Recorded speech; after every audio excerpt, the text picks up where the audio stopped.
Matagal na kayo ng minamahal mo at naisip mo na gusto mo nang magplano for the future with your significant other. Total, naniniwala ka naman na kayo na talaga hanggang sa huli.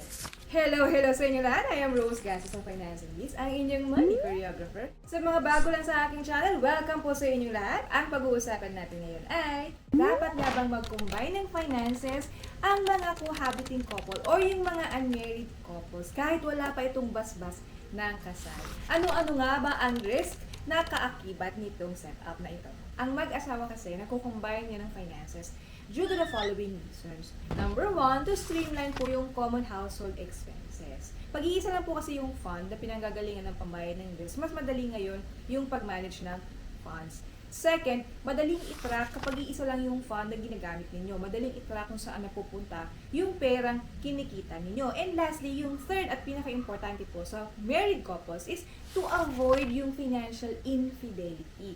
Kaya nga po tayo magtatawag na infidelity kasi hindi ka nagiging honest sa partner mo kung saan napupunta yung income mo. Meron kang pinagkakagastusan na hindi alam ng partner mo. Para maiwasan po yung ganong setup or circumstances, we actually suggest na kailangan i-combine even your finances kung kayo po ay kasal na. Para mas madaling maiwasan nga po yung tinatawag ng financial infidelity sa iyong spouse. Pero sa topic natin ngayong araw, pag-uusapan natin yung 5 categories on the risk of merging your finances kung hindi pa po kayo kinakasal. First is goal setting. Second is income and budgeting. Third is expenses and consumption. Fourth is savings and investment. And lastly, the separation and transfer of assets. Whether mag-jowa pa lang kayo since high school or college, hey, galibas, jowa, pang-jejemon days. Pag-aalatagin ito natin. Or may plans na kayo magsama sa isang bubong nang walang basbas ng kasal, combining finances can create friction sa inyong pagsasama. Siyempre, bilang Catholic country ang Pilipinas, hindi sinasang-ayunan ng simbahang Katoliko ang ganitong setup or nakasanayan ng karamihan. But who are we to judge? Ang bawat isa naman sa atin ay may kanya-kanyang personality, opinion, money beliefs, at of course, environment na kinalakayan. So ano-ano nga ba yung mga risks ng pag-merge ng finances na kinahaharap ng mga unmarried couples? First is goal setting. Since hindi kayo kasal, most likely magkaiba kayo ng goal kahit pa magkasama kayo sa isang bubong. Lalong-lalo na po sa mga may anak na. So yung isang partner, iniisip niya ngayon yung future nila ng kanyang significant other with their kids. Samantalang yung isang partner naman, since aware siya na hindi siya kasal, iniisip niya ngayon kung paano niya pa ma-enjoy ang kanyang buhay and love life. Wala namang mali doon, pero kung hindi po kayo align ng goals ng iyong significant other, of course, nagiging cause ito ng away.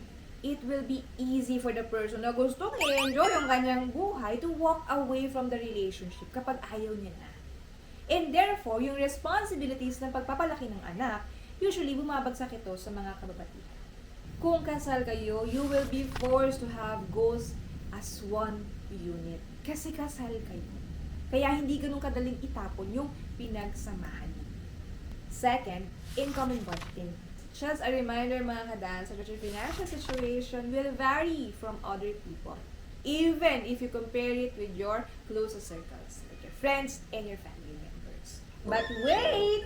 Bakit nyo nga naman ba kukumpara yung financial situation nyo sa ibang tao kung alam nyo naman pong magkaiba kayo sa maraming aspeto? As an unmarried couple na nagko-cohabit sa isang bubong, how should you deal with your finances, specifically your income and your budgeting? Kung kayo ay wala namang balak magsama sa isang bubong, then you don't have to worry about this. If you're the couple na nag-iisip na o nagpaplano ng magsama sa isang bubong, then you have to start talking or discussing about this before you jump into the hot water. Ayaw nyo maging french fries. Ano daw? Ayaw nyo maging parang talangka na biglang sinala sa mainit na tubig. Diba? Naku, mahirap na yung bahala ng sibat na attitude. Money is tension between couples because you have bills to pay together already. Diba? Neglecting to discuss this prior to moving in one roof, for sure, as in for sure, para kayong aso pusa. Araw-araw dealing with your similarities and significant differences for the very first time. Oops! Hindi na ako kasali mo, Nay. Alam! You're both earning already, so paano nyo hahatiin yung inyong bills? When it comes to income, the first thing you have to consider is, sino nga ba yung kumikita ng mas malaki or ng mas maliit? Now, you have to talk about kung paano yung magiging hatian ninyo. Ang pera ko, at ang pera niya, o ang pera ko ay pera ko, at ang pera niya ay pera ko rin. Equal share ba dapat kayo? O based sa income proportion na magiging hatian ninyo? Income proportion, meaning to say, kung mas malaki ng 10 to 20% yung income ng isang partner, magiging ganun din yung kanyang contribution sa shared expenses nyo. So, parang mas malaki din siya ng 10 to 20%. Say, for example, 60-40 or 70-30, ganun ba yung magiging setup ninyo? For sure, yung iba sa inyo, since aware kayo na hindi naman kayo kasal or nag-live-in pa lang kayo, mas prefer ninyo ngayon yung magka-separate yung inyong finances. Gastos mo, gastos ko. Walang pakialaman dito. So, ganun yung magiging setup ninyo. Nagiging komplikado ang finances kapag nagkaroon kayo ng anak outside of marriage. When it comes to legal implications, we will have to discuss that in a different video. Ang next concern ninyo, paano kung isa sa inyo ay mawalan ng trabaho or ma-incapacity? Meaning to say, hindi na siya makakapagtrabaho dahil nabadato siya o na-disgrasya siya. Paano na magiging hatian ninyo yan sa share ng inyong household expenses kung isa na lang sa inyo ang kumikita? Pagod na pagod.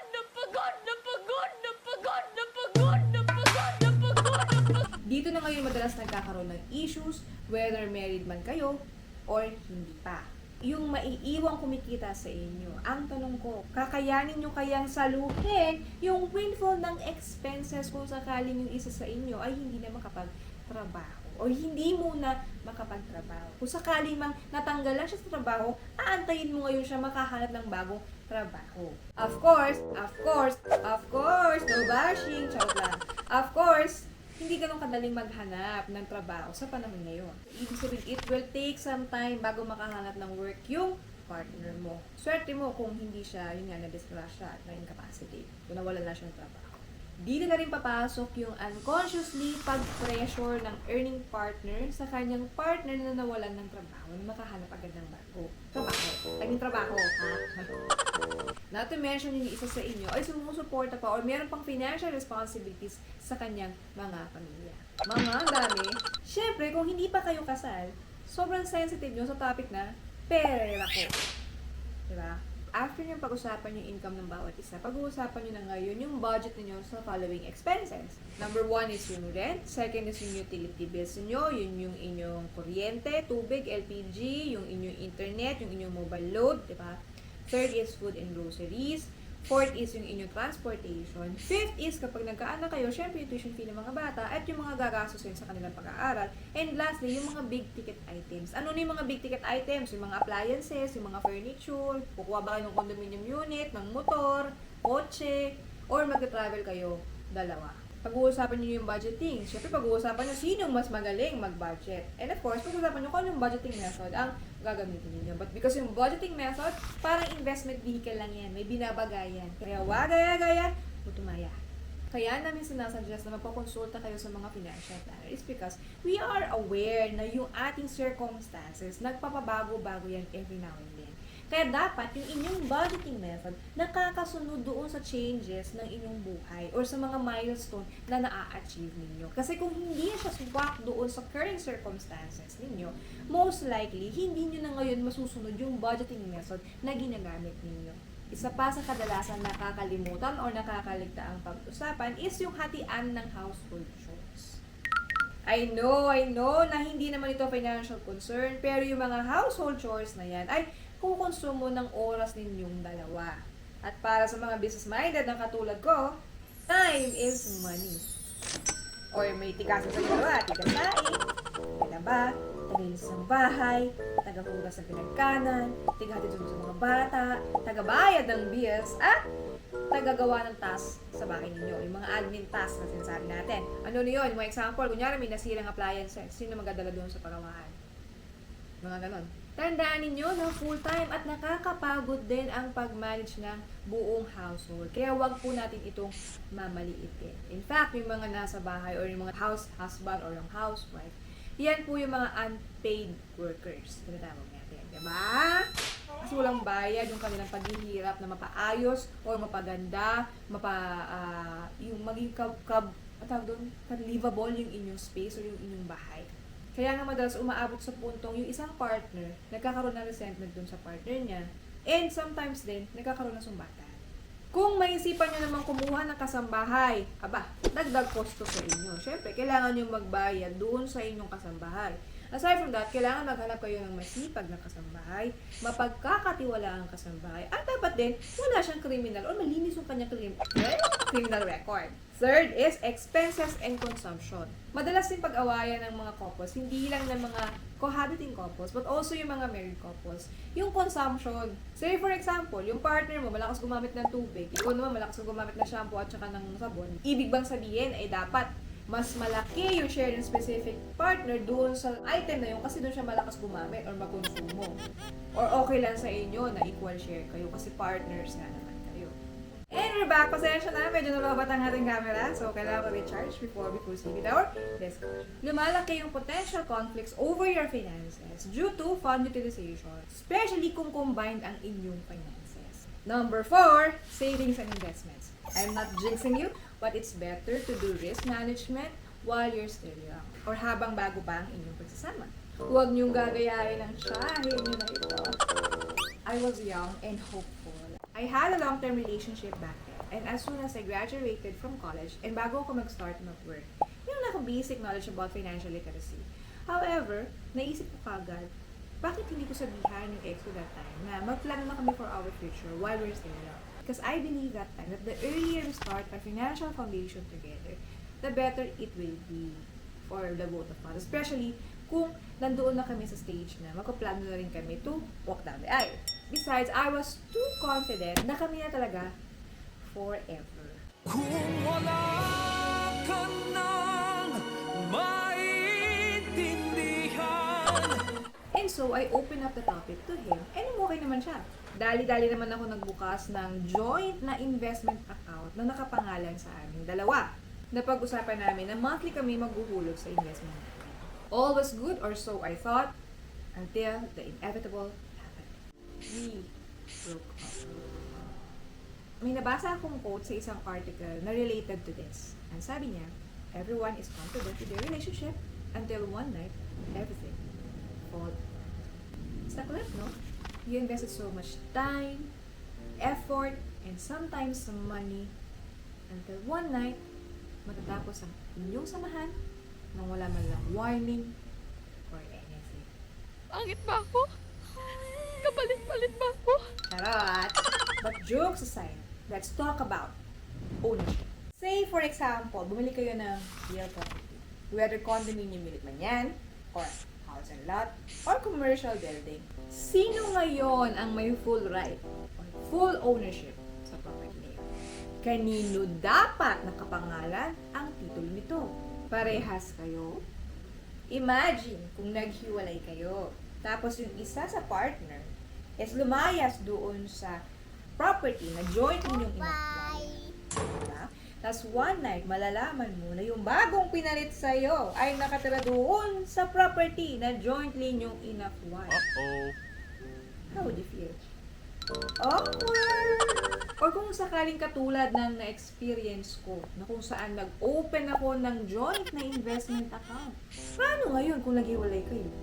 Paano mo ngayon i-close yung account? Kung naka-end account ang joint account na inopen ninyo, tapos ayaw mo na siyang makita or makausap man lang, paano mo ngayon makukuha yung pera mo? O kaya naka-or account ang inyong savings or investment account. At nataon na sobrang galit sa'yo ng ex mo, winidraw niya lahat ng pondo na sa loob ng inyong savings or investment account kasi or account eh. Ang major contributor doon sa savings or investment account yun ay ikaw. Paano mo ngayon babawiin yung pera mo na ikaw yung nagpondo sa savings or investment account na yun? O mababawi mo pa kaya yung pera mo na winidraw ng ex mo? Because you'll be taking so much risk sa ganong setup kasi nga hindi kayo kasal. Dito ngayon papasok yung number 5, which is separation and transfer of assets. Nabasa nyo rin ba sa Blue na social media app na kung saan may isang ate girl na nag-post na sabi niya biglang namatay yung ex niya at nataon na ang beneficiary doon sa life insurance policy ng ex niya ay siya. Kasi hindi na-update ng ex niya yung kanya life insurance policy, naturalmente, kung sino ang beneficiary doon sa policy na yon, kaya nag-break man kayo o hindi at hindi nyo na-update, most likely sa kanya pumupunta yung life insurance proceeds na yun. Ang kwento ni ate girl sa post niya, niloko siya ng ex niya doon sa current na kinakasama na nito. And so, para makabawi man lang siya sa lahat ng sakit na dinanas niya, is that, hindi niya ibibigay yung life insurance proceeds doon sa naulilang mag-ina ng ex niya. Pero nagmamakaawa sa kanya yung mag-ina. Kasi nga, para sa bata, yung life insurance proceeds na yun. But again, hindi talaga pumayag yung nag-post na ibigay sa kanila yung life insurance proceeds na yun. Hindi nyo naman siguro na naisin na mangyari sa inyo yung ganung situation. And lastly, what should you do when the inevitable happen? Who's taking such and such? Kung kasal kasi kayo, meron po tayong batas na mapoprotekta sa inyong dalawa. May pinapawala, conjugal ba yan, or absolute community property. Mas madali ngayong makapag-decide yung korte kung ano yung gagawin doon sa naiwang assets or sa estate nung namatay. Pero sa mga unmarried couples na nagko-cohabit sa isang bahay o sa isang bubong, napaka-komplikado ng situation ninyo. Mas nagiging komplikado lalo na kung ang pinag-uusapan natin ay hatian ng assets. As I mentioned, the church and sometimes yung ibang mga nakakatanda hindi po papayag sa ganitong kind of setup. Pero para makabawas sa inyong isipin, it will be best to combine or merge your finances after marriage is already settled. Magulo at mahirap ang proseso, lalo na kung pinag-uusapan natin ay mga joint accounts ng mga hindi kasal. Aba, sabihin mo sa akin, si Bangko pumayag na mag-joint account kami kahit mag-jowa pa lang kami. Malamang, kasi business po yun ni Bangko. Whether you're married or not, it's none of their business. Business yan! Pero yan day. Ibig sabihin lang ito, you both need to have an agreement, mag-settle kayo at mag-usap, ilagay sa kasulatan kung ano yung gagawin kapag kayo ay naghiwalay. Or what if naka-co-sign ka sa utang ng ex mo or ikaw ang co-guarantor sa utang ng ex mo.